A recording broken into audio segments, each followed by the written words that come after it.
Eh bien bonjour et bienvenue sur la chaîne Collection. Aujourd'hui on fait une sélection de DVD pour les films de 1984. Générique.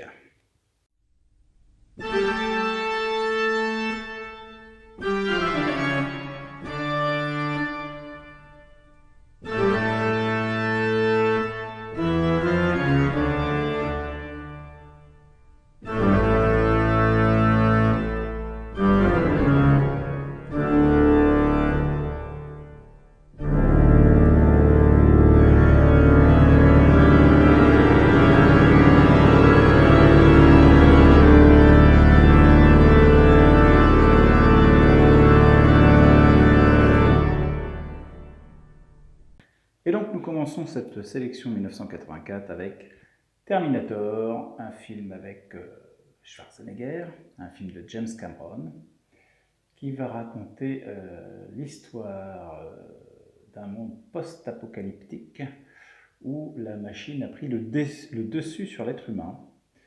Les machines veulent éradiquer la race humaine, mais c'est mal connaître la race humaine, qui résiste et qui résiste tellement bien qu'elle est en passe de gagner la guerre. Donc que vont faire les machines? Envoyer à travers le temps un Terminator, un robot tueur, pour tuer ou tenter de tuer la mère de celui qui va diriger cette future résistance. Voilà, c'est hyper classique, hyper connu, ça a super bien fonctionné quand c'est sorti, il y a eu d'autres suites, bref, cultissime. 84, Indiana Jones et le Temple Maudit, le numéro 2, dont l'action se situe principalement en Inde, avec les adorateurs d'une secte, les adorateurs de Kali, pas le chanteur, hein, la déesse de la mort. Très sympa, hein, ça marche toujours très bien.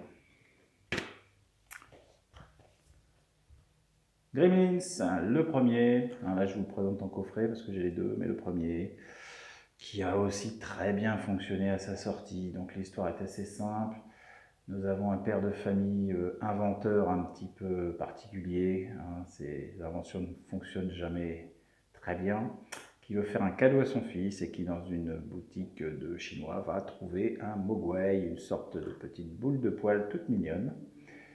Au début, on ne veut pas lui vendre et puis il va finir par l'avoir, mais sous réserve de respecter les consignes, ne pas le mettre au soleil, ne pas lui donner d'eau et surtout ne jamais lui donner à manger après minuit. Voilà, donc film extraordinaire. C'est du fantastique, à la limite de l'horrifique par moment. C'est génial, ça fonctionne très bien. À voir absolument.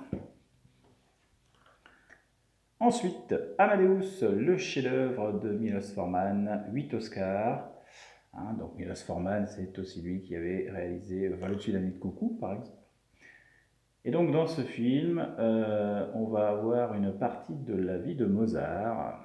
Donc c'est très romancé, hein, ça s'en inspire, mais c'est très romancé.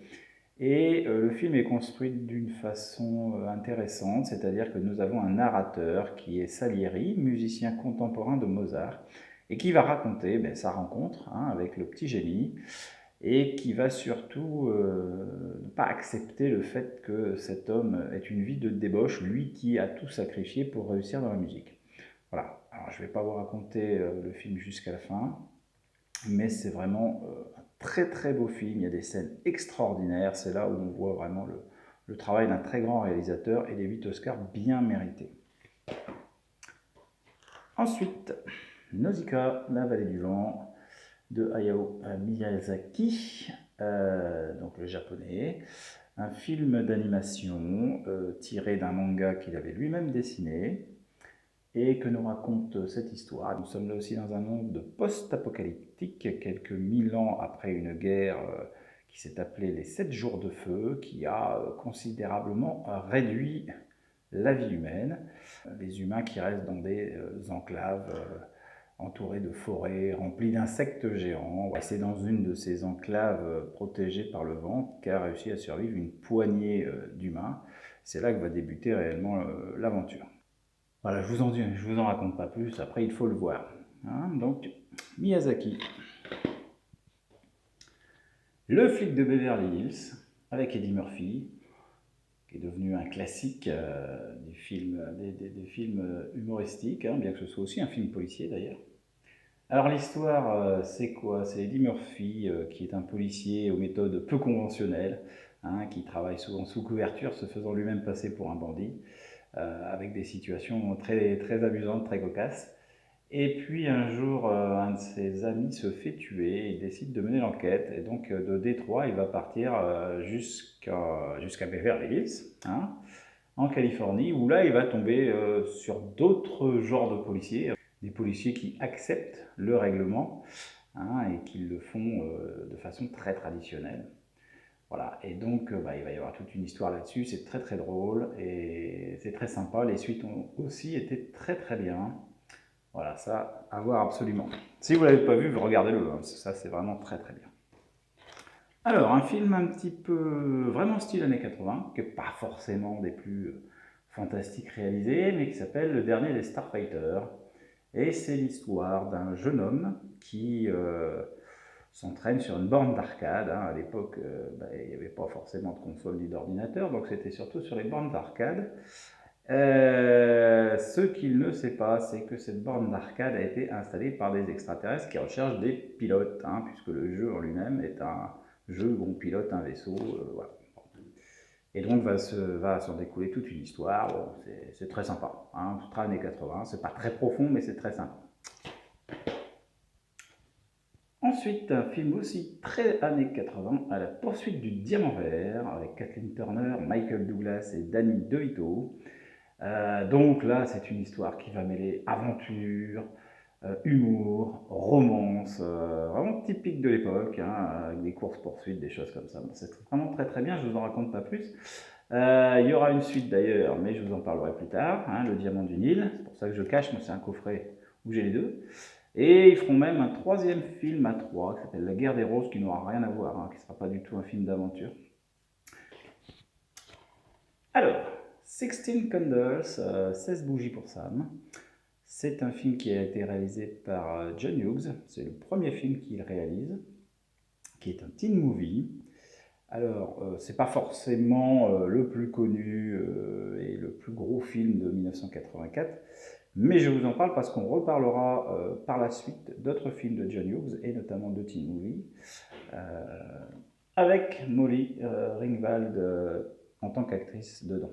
Donc là, l'histoire est assez simple, hein. On est le jour de son 16e anniversaire. Ses parents ont complètement oublié parce que il prépare il prépare le mariage de sa sœur. Voilà, alors il y a aussi ses aventures au lycée, avec les amours entre lycéens assez classiques dans ce genre de film. Voilà, et puis c'est très drôle. Vraiment un film très sympathique à regarder. Voilà. Et pour terminer, Purple Rain avec Prince. Alors quand il est sorti en France, bizarrement la sortie était décalée de 6 mois par rapport aux États-Unis. Parce qu'a priori il n'y avait pas assez d'engouement de la part des Français pour la venue de ce film. Et donc on l'a vu quelques mois après. Bon, un film tout à fait honorable, hein, très sympa. Hein, et puis surtout la musique, quoi, la musique de Prince.